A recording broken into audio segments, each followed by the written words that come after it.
पिछले चैप्टर में आप सबने देखा था कैसे कहानी के मेन प्रोटैगनिस्ट को स्कूल में बुली किया जाता था। ली डोअन और उसके साथी हमेशा उसे तंग करता रहता है।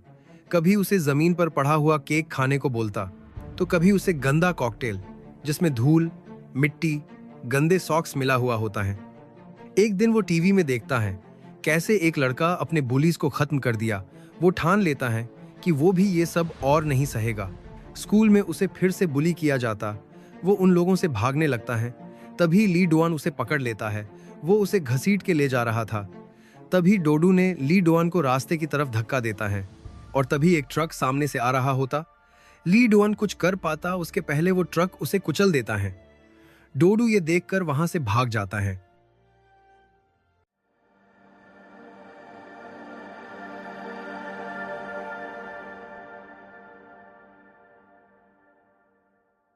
अगले दिन डोडू अपने बेड पर सिकुड़ा हुआ है। वो सोच रहा है, क्या मेरे धक्के से डुआन मर गया होगा? वो डरा हुआ है कि अब उसकी नॉर्मल लाइफ खत्म हो गई। स्कूल जाते वक्त वो सोचता है कि पुलिस उसे अरेस्ट करने आएगी, लेकिन क्लासरूम में सब कुछ नॉर्मल है। सिर्फ डोअन की सीट खाली है। टीचर आता है और अनाउंस करते हैं, सुनो सभी, आज अटेंडेंस लेने से पहले मेरे पास एक सूचना है। हमारे क्लास के एक स्टूडेंट ली डुआन का कल रात एक्सीडेंट हो गया है। पुलिस का मानना यह है कि वो सड़क के बीच से रोड क्रॉस कर रहा था और एक ट्रक के सामने अचानक से आ गया। उसका चोट काफी गंभीर है, तो सभी बच्चे उसके जल्दी रिकवरी के लिए भगवान से प्रे करो। ये सुन के डोडू थोड़ा मुस्कुराया। डोडू मन ही मन खुश था, लेकिन जब भी वो कल रात की बातें याद करने लगा, उसे गिल्ट महसूस हुआ। उसे ये करना पड़ा सिर्फ एक आम स्कूल लाइफ जीने के लिए। उसका बस इतना ही चाहत था। वो मन में सोचने लगा, आज मुझे बहुत मजा आया स्कूल में। एक नॉर्मल स्कूल लाइफ जो इतने दिन मुझसे छीना गया था। एक ordinary class, regular lunch break, जहां मुझे सताने के लिए कोई नहीं है। कितने दिन हो गए मुझे नोबेल पढ़े हुए। जब से मैं हाई स्कूल में आया तब से लेकर एक ऑर्डिनरी स्कूल लाइफ, यही तो मैं चाहता था। ये सब मुझसे छीन लिया गया था इतने टाइम तक। मैं जानता हूं ये सब होने में बहुत देर लग गया है। अब बस जिंदगी ऐसे ही चलते रहना चाहिए। वो ये सब सोच ही रहा था कि अचानक उसका एक क्लासमेट आ गया। उसने पूछा, ओए डोडू, सच बताना, तूने ही कल रात डोअन को धक्का दिया था ना? डोडू हैरान होकर उसके चेहरे की तरफ देखा। उसके दूसरे क्लासमेट ने फिर मजाक में बोला, अरे नहीं, ये बस मजाक कर रहा तेरे साथ। और फिर वो दोनों वहां से जाने लगे। जाते हुए उन दोनों में कुछ बात हो रहा था।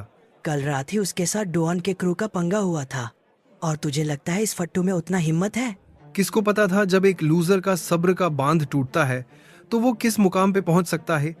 डोडू ने नोटिस किया आज डोअन के एब्सेंस पे क्लास का माहौल काफी शांत है। जो स्टूडेंट्स उसके साथ पहले बुली होता था वो भी आज कंफर्टेबल नजर आ रहा है।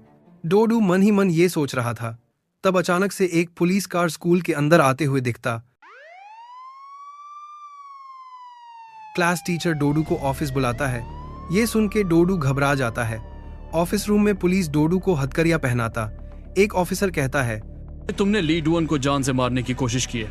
उसके जुर्म में तुम्हें गिरफ्तार किया जाता है। तुम्हें अपनी बात पेश करने का मौका दिया जाएगा पुलिस स्टेशन में। उसका क्लास टीचर हैरान नजर आता है। फिर पुलिस के एक सीनियर ऑफिसर दिखाता है कल रात के इंसिडेंट का एक सीसीटीवी फुटेज, जहां साफ नजर आता है डोडू ने डोअन को धक्का दिया था। टीचर बोलता है, हाय डोडू, तुम कैसे? ये सब? तुम तो एक नॉर्मल बच्चे थे। डोडू के पास उसका जवाब नहीं होता। डोडू मन ही मन कहता है, शायद भगवान यही चाहता है और मुझे सजा मिलनी ही चाहिए। मुझ जैसे इंसान कभी खुश नहीं हो सकता। सच्चाई बहुत कड़वा होता है, जैसा फिल्म या टीवी सीरियल्स में दिखाया जाता है उससे काफी अलग। अब सोसाइटी हमेशा सिर्फ तुम्हारे बुरे कर्मों के लिए ताने देगा, एक ऐसा बोझ जो हमेशा तुम्हारे दिल को कुचलता रहेगा। फिर हमें कोर्ट का हॉल रूम दिखाया जाता है जहां जज अपना फैसला सुनाता है। हमारे बीच एक स्टूडेंट है, यिम डोडू, जिसने ली डुअन को चलती हुई रोड में धक्का दिया था, जिसके कारण उसका एक्सीडेंट एक ट्रक के साथ हुआ। ये एक अटेम्प्ट टू मर्डर केस है जो बहुत ही सीरियस क्राइम है जिसे अनदेखा नहीं किया जा सकता। हालांकि यिम डोडू को उस दिन बुली किया गया था और उसको अल्कोहल भी दिया गया था। उस दिन इसके चलते उसे 2 साल का प्रोबेशन यानी पुलिस के कड़ी निगरानी में रखा जाएगा। उसका परिवार भी उसके साथ ही आया था, जो बिल्कुल भी खुश नहीं दिख रहे थे। उसके पापा ने उसके स्कूल में जाने के लिए मना कर दिया और उसे खुद ही स्कूल जाने को बोला। डोडू को पता चल गया था उसके साथ और भी बुरा होने वाला है। स्कूल पहुंचते ही उसे और भी बड़ा झटका लगा। उसे पता चला उस इंसिडेंट की वजह से उसे स्कूल से भी निकाल दिया गया है। वो जब स्कूल के बाहर आया तो स्कूल के दूसरे स्टूडेंट्स उसके साथ क्रिमिनल जैसा बर्ताव कर रहा था। साले को स्कूल में कौन घुसने दिया? इसे देख के ही मुझे पीटने का मन करता है। सच अ क्रीप, इसको देख के ही मुझे घृण आती है। मुझे तो पहले से पता था ये बहुत बड़ा सनकी है। अब तो लगता है डुआन इसे बुली करके अच्छा ही करता था। डोडू चुपचाप वो सब सहता रहा। वो मन ही मन सोचने लगा, तुम लोगों ने कभी नहीं झेला कि बुली होना कैसा लगता है, और फिर भी यहाँ मुझे जज कर रहे हो। उसे अब लगने लगा कि उसके घर वालों के अलावा और कोई उसका परवाह नहीं करता। वो स्कूल से सीधा अपने घर के लिए निकला। घर पहुंचते ही गेट पे उसका डैड खड़ा था। उसके घर आते देख उसके डैड ने बोला, तू निकल जा इस घर से।